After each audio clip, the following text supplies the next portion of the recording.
எப்போ உங்களுக்கு உங்க மேலேயே வெறுப்பு வரும் தெரியுமா? யாராவது ஒருத்தர்கிட்ட நீங்க ஏமாறும் போதுதான். ஆனா அடிப்படையான 3 விதிகள் தெரிஞ்சா நீங்க யார்கிட்டயும் ஏமாற மாட்டீங்க. அதை சொல்லித்தர ஒரு கதையத்தான் இன்னைக்கு நான் உங்களுக்கு சொல்ல போறேன். வணக்கம் and welcome to apple box. உங்க கூட பேசிட்டு இருக்கிறது சபரி. ஒரு ஊர்ல ஒரு திருடன் வாழ்ந்து வந்தான். அவன் ரொம்ப திறமைசாலியான திருடன். எவ்வளவு சவாலான சூழ்நிலையா இருந்தாலும் சரி சாமர்த்தியமா திருடுவான். எவ்வளவு கெடுபிடியான ஆட்களா இருந்தாலும் சரி அழகா ஏமாத்துவான். இது வரைக்கும் அவன் திருடின எந்த இடத்துலயும் அவன் மாட்டிக்கிட்டதே இல்லைன்னா பாத்துக்கோங்க எந்த அளவுக்கு திறமைசாலியான திருடன்னு. இப்படி இருக்கும்போது ஒரு நாள் அந்த திருடனுக்கு ஒரு ஊரை பத்தி தெரியுது. அந்த ஊர்ல இது வரைக்கும் திருடே போனதில்லைன்னும் அங்க இருக்கிற யாராலையும் ஏமாத்த முடியாதுன்னும் அந்த திருடனுக்கு தெரிய வருது. இத கேட்டதும் அவனுக்கு ஒரே ஆர்வம். என்னடா இது வரைக்கும் திருடே போகாத ஊர்னு சொல்றாங்க, அங்க இருக்கிற யாரையும் ஏமாத்த முடியாதுன்னு சொல்றாங்க. இப்படியும் ஒரு ஊர் இருக்குமா? இப்படியும் ஒரு ஊர் இருக்கலாமா? அதனால நம்ம அந்த ஊருக்கு போகணும். அந்த ஊர்ல எதையாவது திருடணும் அல்லது யாரையாவது ஏமாத்தணும்னு. அதனால அந்த திருடன் என்ன செஞ்சாச்சு, அந்த ஊருக்கு போயாச்சு. அங்க திருடுறதுக்கான முயற்சிகளை, யாரையாவது ஏமாத்துறதுக்கான முயற்சிகளை செய்ய ஆரம்பிச்சாச்சு.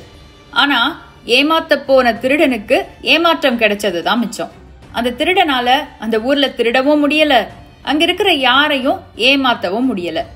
அதனால ஒரு நாள் அந்த திருடன் என்ன செய்யறான், அந்த ஊர்ல இருந்து வெளியே வர்றான். ஊருக்கு வெளியே மிகவும் பெரியதாக இருந்த ஒரு ஆலமரத்துக்கு அடியில உட்கார்ந்துட்டு கண்ணா பின்னான்னு புலம்புறான். அட, நம்ம பெரிய ஆளுன்னு நினைச்சோமே, நம்ம நினைச்சா எங்க வேணாலும் திருடலாம், யார வேணாலும் ஏமாத்தலான்னு நம்மளை பத்தி ரொம்ப பெருமையா நினைச்சோமே. ஆனா இந்த ஊர்ல நம்ம பாச்சா எதுவுமே பலிக்கலையேன்னு. ஆக இப்படி அவன் யோசிச்சுக்கிட்டே புலம்பிக்கிட்டே இருக்கிற அதே சமயம் அந்த இடத்துல ஒரு பயங்கரமான காத்து. அவனுக்கு பின்னாடி இருக்கிற மரத்துல பயங்கரமான அசைவு. அந்த காத்துக்கு பிறகு, அந்த அசைவுக்கு பிறகு அந்த மரம் என்ன செய்யுது, இந்த திருடன் கிட்ட பேசுது. அதாவது மரத்தடியில உட்கார்ந்து புலம்பிட்டு இருந்த திருடன் கிட்ட மரம் பேசுது. அது என்ன சொல்லுது பாருங்க. திருடா திருடா, நீ எவ்வளவு பெரிய ஆளா இருந்தாலும் சரி, உன்கிட்ட எவ்வளவு திறமை இருந்தாலும் சரி, 3 வகையான நபர்களை உன்னால ஏமாத்தவே முடியாது. என்ன பண்றது, நீ போனியே ஒரு ஊரு, அந்த ஊர்ல இருக்கிற எல்லா நபர்களுமே அந்த 3 வகையில வந்துடுறாங்க. அதனாலதான் உன் திறமை வேலைக்கு ஆகலன்னு. அத கேட்ட திருடனுக்கு ஒரே ஆச்சரியம். என்னடா இது, மரமெல்லாம் பேசுது, மரம் நம்ம கேட்ட கேள்விக்கு பதில் சொல்லுது. அப்படி ஆச்சரியப்பட்டுட்டே மரத்துக்கிட்ட கேக்குறான், என்ன மரமே, இப்படி மொட்டை கட்டையா சொன்னா எப்படி? 3 வகையான நபர்களை ஏமாத்த முடியாதுன்னு சொன்னியே, யார் அந்த 3 விதமான நபர்கள்? அந்த திருடன் இப்படி கேட்கவும் மரம் தலையாட்டுச்சு.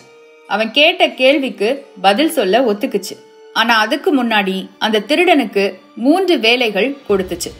அந்த 3 வேலையையும் அந்த திருடன் செஞ்சுட்டா போதும், மரம் அந்த திருடனுக்கு பதில் சொல்லும். அதுல முதல் வேலை, அந்த திருடன் என்ன செய்யணும், எந்த ஊர்ல இருக்கிறவங்கள ஏமாத்த முடியலன்னு சொன்னானோ அதே ஊருக்கு மறுபடியும் போனோம். அந்த ஊரை சேர்ந்த ஒரு வியாபாரி கிட்ட ஒரு பொருளை பேரம் பேசி அவரை அதிகமா புகழ்ந்து அந்த பொருளை அவர் மத்தவங்களுக்கெல்லாம் என்ன விலைக்கு விற்கிறாரோ அதுல இருந்து பாதி விலைக்கு குறைச்சு வாங்கிட்டு வரணும். அடுத்து 2வது வேலை. இந்த வேலைக்காக திருடன் என்ன செய்யணும், அதே ஊரை சேர்ந்த ஒரு செல்வந்தர் கிட்ட ஒரு சாதாரண கண்ணாடி கல்ல காட்டி அவசரப்படுத்தி அந்த கண்ணாடி கல்ல அவர்கிட்ட விற்கணும். இப்ப 3வது வேலை.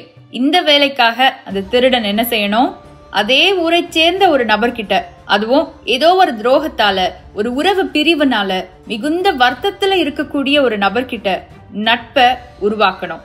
புகழ்ந்து பேசுவியோ, அவசரப்படுத்துவியோ, ஜால்ரா அடிப்பியோ, ஏதோ ஒன்ன பண்ணு. ஆனா இந்த 3 வேலைகளையும் முடிச்சிட்டு வா, நீ கேட்ட கேள்விக்கு பதில் சொல்றேன்னு அந்த திருடன் கிட்ட சொல்லுச்சு மரம்.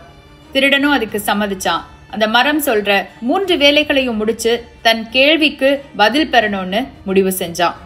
அடுத்து என்னங்க, அந்த திருடன் மறுபடியும் அந்த ஊருக்கு போயாச்சு. மரம் சொன்ன ஒவ்வொரு வேலையா செய்யறதுக்கு முயற்சிய தொடங்கியாச்சு. இப்ப முதல் வேலைக்காக அவன் எங்க போறான் பாருங்க, ஒரு கடைக்கு போறான். விதவிதமான பானைகளை, ஜாடிகளை விற்கக்கூடிய ஒரு கடைக்கு. அங்க போயிட்டு ஒரு ஜாடியை எடுத்துட்டு விலை கேக்குறான். வியாபாரி சொல்றாரு, இந்த ஜாடியா, இது 10 பொற்காசுகள், நல்ல தரமா இருக்கும், எடுத்துக்கோங்க.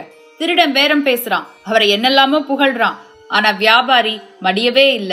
என்னதான் அவன் புகழ்ந்தாலும், என்னதான் அவன் உச்சி குளிர குளிர பேசினாலும் பொருளோட விலைய மட்டும் குறைக்கவே இல்லை. அதனால அந்த திருடன் அவர் சொன்ன விலைக்கே ஜாடிய வாங்கிட்டு திரும்பி வந்ததுதான் மிச்சம். முதல் வேலையை முடிக்க முடியலையா? இப்போ ரெண்டாவது வேலை. அது என்னது? அந்த ஊர்ல இருக்கிற ஒரு செல்வந்தர் கிட்ட ஒரு சாதாரண கண்ணாடி கல்லை காட்டி அவசரப்படுத்தி அதை வித்துட்டு வரணும். சரியா? திருடன் அதையும் செஞ்சாச்சு. ஒரு செல்வந்தரை சந்திச்சாச்சு, ஒரு கண்ணாடி கல்லை காட்டியாச்சு. இது அப்படிப்பட்ட கல்லு, இப்படிப்பட்ட கல்லு, இன்னைக்கு விட்டா வேற என்னைக்குமே இந்த கல்லு கிடைக்காதுன்னு சொல்லியும் பார்த்தாச்சு.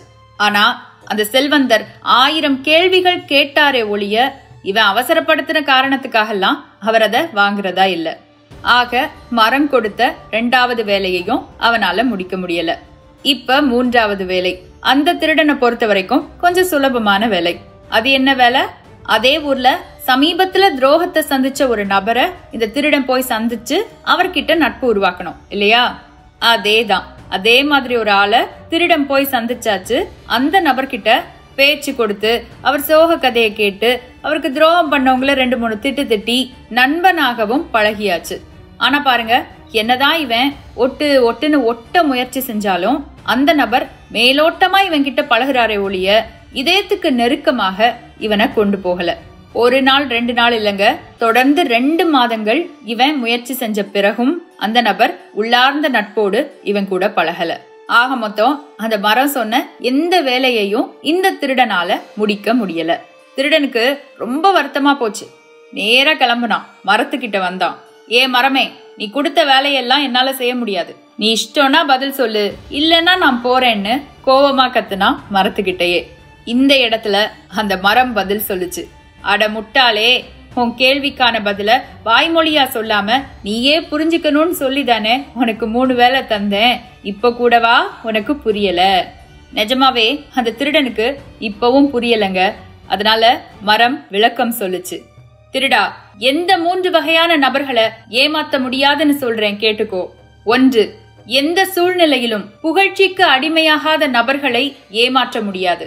நீ முதல்ல சந்திச்சிய ஒரு வியாபாரி, அந்த வியாபாரி புகழ்ச்சிக்கு அடிமையாகல. அதனாலதான் நீ எவ்வளோ புகழ்ந்த பிறகும் பொருளை விலை குறைச்சு தரல.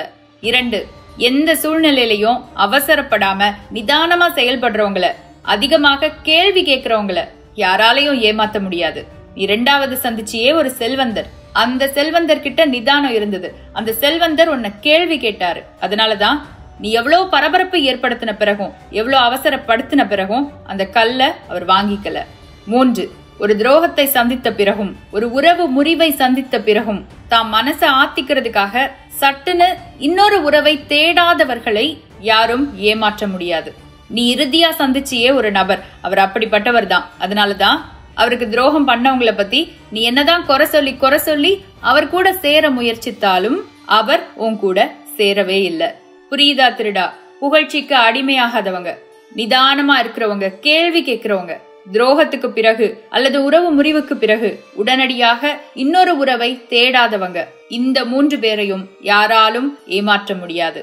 நீ ஒரு ஊருக்கு போனியே, அந்த ஊர்ல இருக்கிறவங்க எல்லாருமே அப்படிப்பட்டவங்க தான். அதனாலதான் உன்னால ஏமாத்த முடியலன்னு. அந்த இடத்துல அந்த ஊரை பத்தி மட்டும் இல்ல, அங்க இருக்கிற மக்களை பற்றி மட்டும் இல்ல, தனது வாழ்க்கைக்காகவும் ஒரு உயர்ந்த பாடத்தை படிச்சுக்கிட்டானா அந்த திருடன்.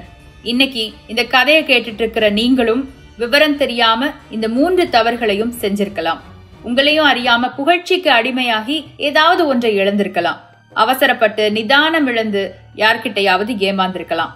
ஒரு நபர் செய்த துரோகத்துக்கு பின் சரி இவங்களாவது நமக்கு ஆறுதலா இருப்பாங்கன்னு நினைச்சு அவசரப்பட்டு இன்னொரு தவறான உறவில் அல்லது நட்பில் சிக்கி இருக்கலாம்.